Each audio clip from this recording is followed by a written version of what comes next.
What's up, everyone? Welcome back to another episode of the Path to Freedom podcast. Today, I'm spotlighting a brand that will resonate with anyone that's ever sold a home and moved. So we'll get into that in a minute. But when I do these spotlight videos, this is really me just highlighting some of the brands that I work with that I find particularly exciting and interesting, and brands that are not what people normally think of when they think of franchise businesses and different types of franchise opportunities that are out there.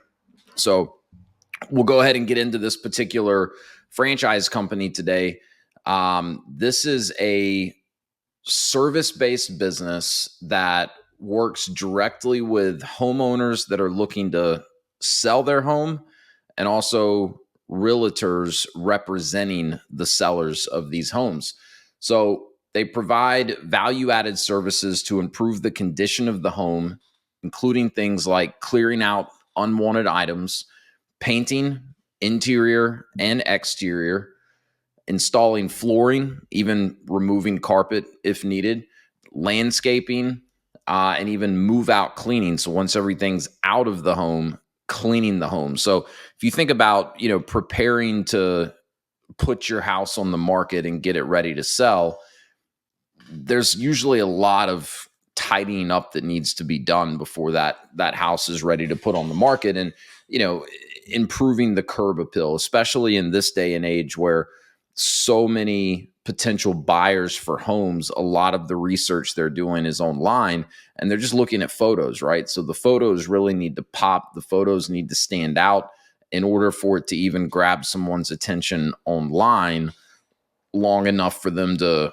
put it into consideration to actually go and look at in person. So that's what this franchise is focused on, helping sellers list their homes, sell their home faster, and ideally sell it for more as well. And so, this is clearly a benefit to the homeowner, right? If you can make a small investment that's going to help you list your house for more and likely sell it faster, there's a pretty clear ROI calculation there. And it's a no-brainer for realtors, right? Because most good realtors, if they're representing a seller, they're going to have recommendations for that seller. Hey, we recommend you do these things to your home prior to listing it, right? And a lot of it's just the things that need to be done, even without a realtor recommending it. If you're moving, you got to get all your stuff packed up. Chances are you're taking some things with you, but there may be a lot of stuff that you're not taking with you. So don't necessarily need a realtor to tell you that, but it's still part of the process of preparing your home to sell it and actually moving. Other things like, painting, whether that be inside the home or outside of the home, that is going to improve the curb appeal. Ripping out old carpet or, even old flooring that's maybe not as up to date, or it's just got wear and tear. And then the landscaping piece to me is huge. And really all of this is is resonating with me. In particularly, we've been building a new home for the last year or so and are in the final stages of that. Should be ready to move into this new home in the next 2 months or so at the time I'm recording this. And, the thought of having to pack everything up. We've been in the house that we're in right now for 7.5 years. We have 3 kids and all the stuff that comes with that. So the thought of having to pack everything up, move it, and then, there's been a lot of wear and tear on this house that, things we're going to have to repair, things like drywall, which this particular franchise actually helps with also prior to coming in and doing new paint. We're going to replace carpet, or at least rip out carpet in 2 or 3 of the bedrooms and either put new carpet in or replace it with, hardwood or LVP flooring of some sort. And the landscaping, is going to need some work as well. And so, I think one of the things that's really interesting about this particular franchise is how they can kind of position themselves as a one-stop shop for these homeowners that are looking to sell and their realtors. what happens a lot of times is, the homeowner selling their home with the recommendations of the realtor, they end up having to manage or GC all of this on their own. They're dealing with a number of different companies. They're dealing with one company to come in and maybe help with junk removal. They're dealing with another company on painting. They're dealing with yet another company with whatever flooring they're going to do. And then, bring in a landscaper and bring in cleaners to clean the house once it's empty. If you can work with a single company to handle all of that, that's just going to make your life easier, whether you're the homeowner, whether you're the realtor. And again, on top of all of that, if you can then confidently list your house for more and generate interest in your listing quicker, that's going to be a no-brainer for a lot of people. And so, there's always going to be the option to do a lot of these things yourself, which I'm sure many people would, but at the same time, a lot of people just don't have the time in their schedules to do all of this. So when you can outsource it, that's a really attractive option. Even better when you can outsource it to one single company. And again, for the realtor, it's a no-brainer, right? Because they don't have to, help their client, the homeowner, manage or GC all of this. Because I know a lot of realtors, they have companies or they have a guy, for any of these types of services that need to be done around the house. But, either they're just introducing their client to their guy, or they're having to step in and kind of GC, all of the different people they've brought in to help their client get the home ready to sell. If you're a realtor, that's not the best use of your time. Yeah, it's helping, your client get these things done that are necessary to get the house on the market. But if you can outsource that to one company, that's going to free you up to, continue focusing on what's really going to move the needle for your business if you're a realtor. So that's the general concept of this franchise. Obviously there's painting companies out there. Obviously there's flooring companies out there and junk removal companies. But in terms of direct competition with other businesses that have this full kind of, menu of services that they offer very specifically to sellers and realtors, there's not much, at least that I'm aware of, in terms of direct competition, right? And so, that goes into everything I mentioned earlier with them being able to position themselves as a one-stop shop, but also just in their marketing approach and how they actually consult with a potential client. So I'm going to get into just some of the features that I really like of this business model and why I personally find it attractive. The first being that they have a very specific focus, right? This is not a company that's trying to be everything to everyone, right? They develop relationships with realtors that, are representing sellers. When a realtor brings them in, on a potential job with one of their clients, they come in and they do a free consultation. All right. So, this is a personalized, very consultative approach to sales, which a lot of people find attractive when they're looking at a franchise business compared to something that's going to, require a lot of, maybe cold calling or, some sort of a hard sell tactic. And it doesn't have to be they don't have to take this company up on every single service that they provide. A representative from the company would come in, they'd look at all these different areas of the home, and then they put together a very detailed, very thorough presentation of what they recommend. And out of that is kind of almost a la carte, right? The homeowner and the realtor can work together to figure out which of the services they want to move forward with. And maybe it's, all of these services that I mentioned, maybe it's just two or three of them. It all depends. But I like the fact that it's very customizable.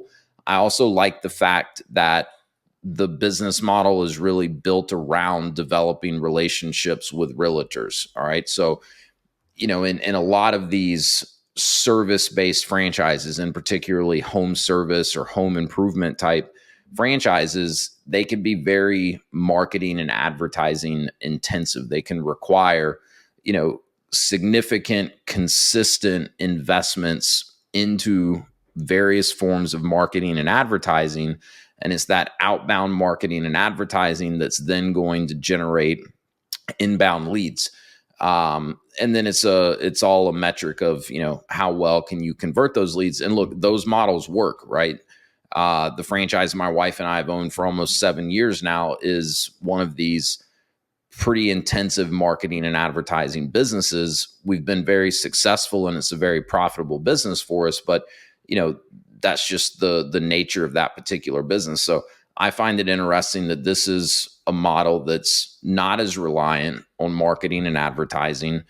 It's all about developing relationship with realtors, adding value to them and to their clients. And once they give you a chance, if you come in and deliver and do a good job, it's going to be a no-brainer for them to continue sending business to you. And so, you could almost look at that as a form of recurring revenue, in the sense that once you have a good relationship with a realtor, or even a group of realtors, they're going to continue to feed you business as long as you continue to deliver and provide a great service and a great experience for them and for their clients. So to me, that's a very attractive part of the business, because over time, you probably spend little to no money on marketing and advertising.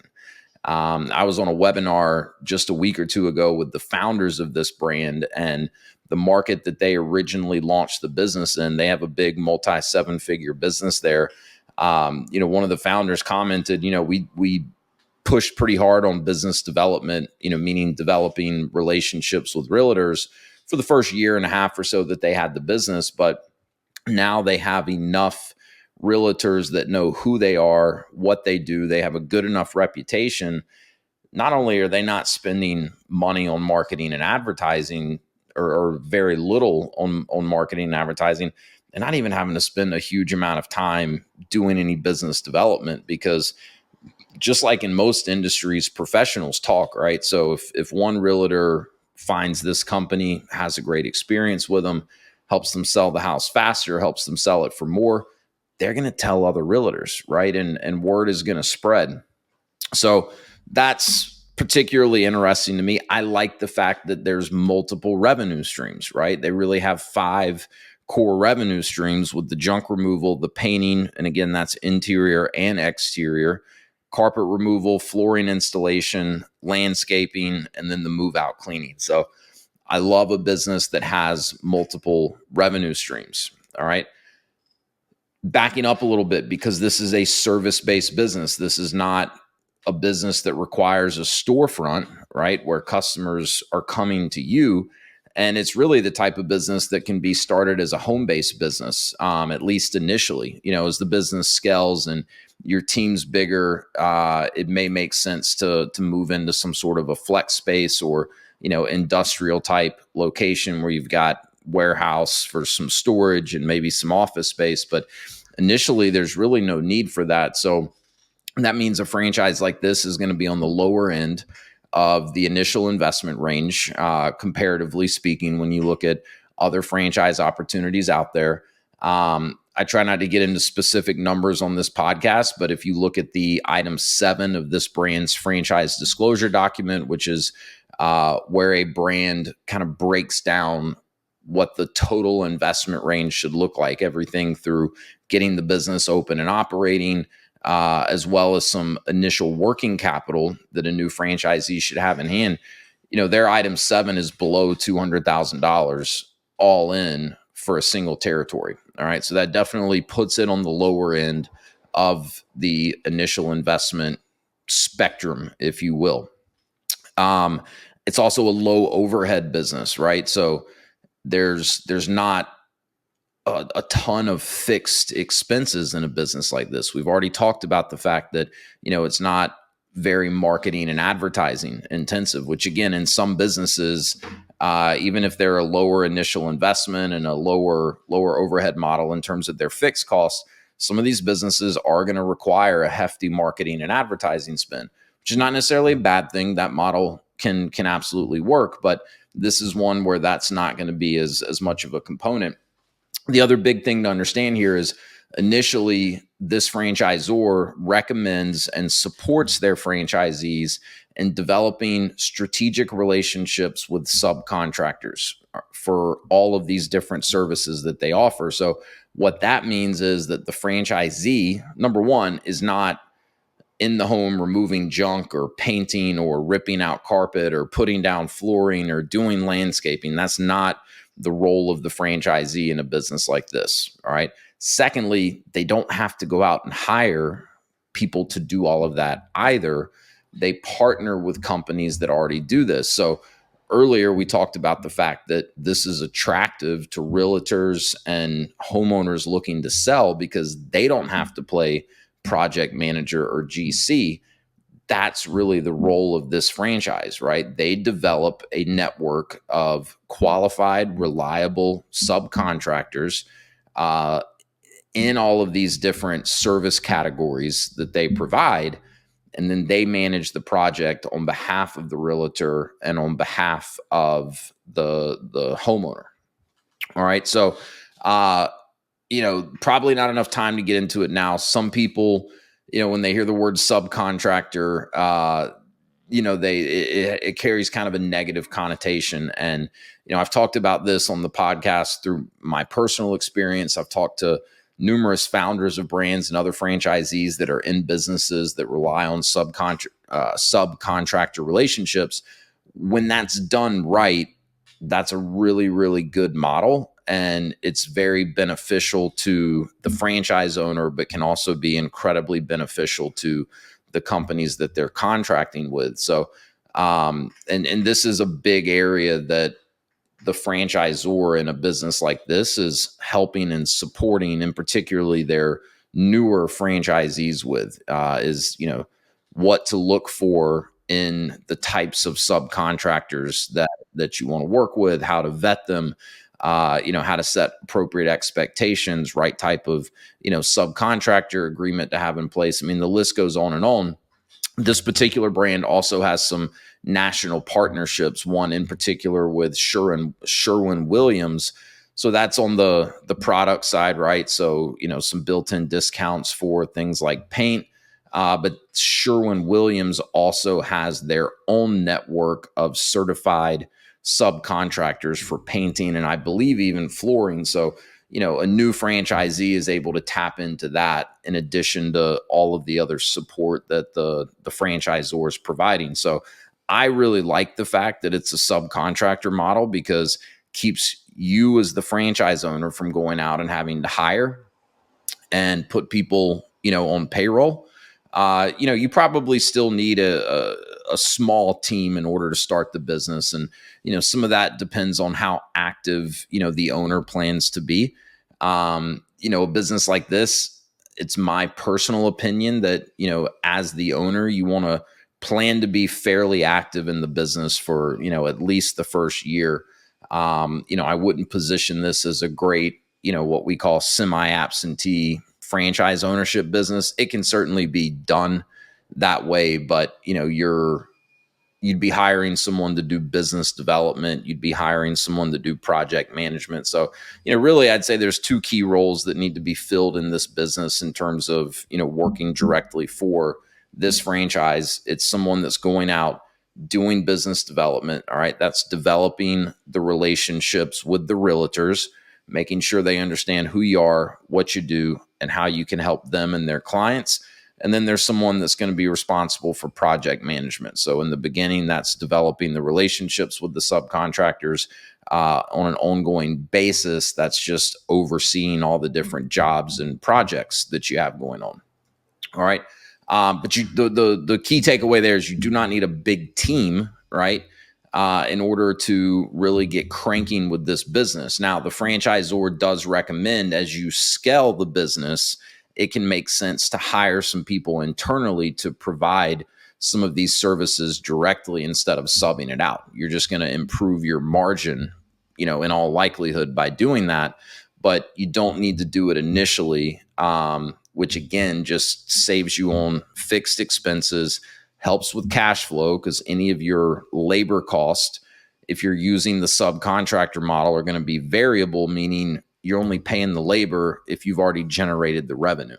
All right. And that's huge, especially in a new business where cash flow is so important. All right. What else do I like about this? I like the fact that it's a big ticket business. All right. You can, see in any franchisor's disclosure document, they share financial performance information for their franchisees.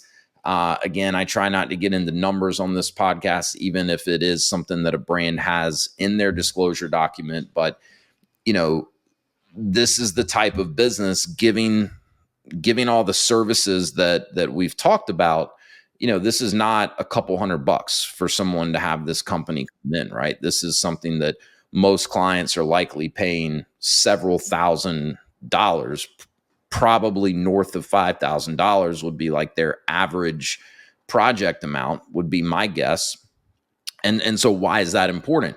Well, it just puts a franchisee in the position to ramp this business up quicker. Right? There's no guarantees, right? The franchisee still has to execute. They have to get out there and develop the relationships with the realtors. They have to get out there and develop the subcontractor relationships and actually close business, right? But the fact that, a single job is going to be a higher ticket, as we call it, compared to, if I own a retail shop where I'm selling smoothies, right, every single ticket or transaction is, probably going to be under $20. Or if I have a mosquito or a pest control franchise, every single transaction is going to be, maybe a couple $100s, if that. You need a lot of those customers in those smaller ticket models for the monthly revenues to really start to amount to anything substantial. Whereas in a business like this, where you do have these higher average tickets, you don't need to sell as much in order to get substantial monthly revenues. All right. This is going to be more important to some people than to others. I'm not knocking a smoothie business or a pest control business. Those can be great businesses and very lucrative businesses. But if you're getting into that type of business, chances are you need a longer time frame in which you can wait to start seeing some real income from the business. So for someone that is in a position where, hey, if I'm going to start a business, if I'm going to invest this money, I really need to start seeing some income from it as quickly as possible. Something like this with a higher average ticket is where they should be looking. So personally, I'm a big fan of that. Given the low overhead nature of the business, the subcontractor model, again, all your labor costs are going to be variable. That just creates good opportunity for a high margin business. Again, we're talking business ownership here, guys. So there's never any guarantee of, will you be profitable or what will those profits, potentially look like? But this business has the recipe to be a higher margin business if the franchisee executes well. All right. Not having to spend a ton of money on marketing and advertising is going to be another big component of that higher margin potential. Touched on recurring revenue and the fact that this is a relationship business. So, these are the things that I find particularly interesting. This is the type of business that is designed to scale, right? This franchisor is looking for franchisees that want to build a big business. So on that note, who might this franchise be right for? Because again, when I do these spotlights, guys, this is just me sharing brands that I find unique, find particularly interesting, and that's coming more from a personal standpoint. I've worked with hundreds of people over the years to help get them into the right franchise business for them. And my wife and I have bought franchises. It's not a one size fits all. All right. So I don't want anyone to take this as, oh, Wes is saying this is the franchise to buy. It could be for some people, but it's not going to be for everyone. But who might this really be a good fit for? Number one, the right type of franchisee for this business needs to have leadership and management skills. Now, you could really say that applies to almost any franchise, or anyone that wants to be a business owner. To a large extent it does, but something like this in particular, you're managing relationships, you're managing people, right? If you've got this network of subcontractors, you need to manage those relationships. You will need one or two employees to get this business launched. As the business grows, you'll need to hire more and more people that work directly for you at the company. So you need to have good leadership and management skills. I think having some level of experience with project management is probably helpful, but if that's not your wheelhouse or what you enjoy doing, that's a position you could hire for, assuming you as the owner would then be comfortable with the business development, the outreach, the networking side of this business.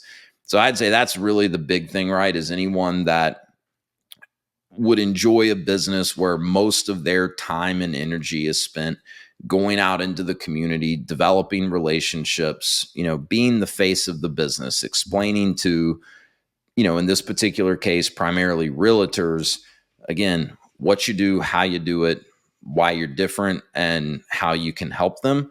And then maintaining those relationships over time, right? So I'm thinking back to a year or two ago where one of our companies, we sponsored a hole at a golf tournament for the Home Builders Association, right? It wasn't the hardest day in the office I've ever had. Not saying something like this would be just sponsoring golf tournaments or playing golf with realtors, but that's probably a component of it, right? So it's that type of business. This is not the business where the owner's likely sitting, in an office or behind a desk all day. This is going to require someone that's comfortable getting out, meeting people, shaking hands, developing relationships. So wanted to share that, this kind of brand or category of business. When I do these spotlight videos, I'm not giving away the name of the brand. But if this particular franchise piqued your interest, or even if just this category of franchises, today we're talking a lower initial investment, service based, low overhead franchise in kind of the home improvement, home services category. If any of that piqued your interest, reach out to me and I would love to have a conversation. I work with hundreds of brands that are some of the best franchises out there, but across a very wide variety in terms of industries, in terms of products and services. So, if this is interesting, would love to talk to you about it. If this wasn't interesting, but you want to, see what other types of franchises I work with and see what else may be out there that could be a good fit for you, would love to talk to you about that too, right? I mean, this is what I do, is develop relationships with really great brands and then work with individuals that have an interest in exploring franchise ownership. And we work through a methodical process to get clear on what they want to get out of business ownership, what the characteristics of the right franchise business would look like for them, what their ideal role as a business owner would look like. And as we get a better understanding of that, this is how I'm then able to bring back specific recommendations that are targeted or, really tailored for the individual. So if this particular brand's not your cup of tea, I feel pretty confident I have numerous brands that would be of interest to you. So I'd love to talk to you about it. Share this with anyone that you think may be interested. Do all the other things too. Please, if you found value in this, like, subscribe, follow, whatever all the other cool YouTubers are saying these days, because that's definitely not me. But I hope this was entertaining, insightful, informative, whatever you want to call it. But thanks for watching, and we'll see you next time.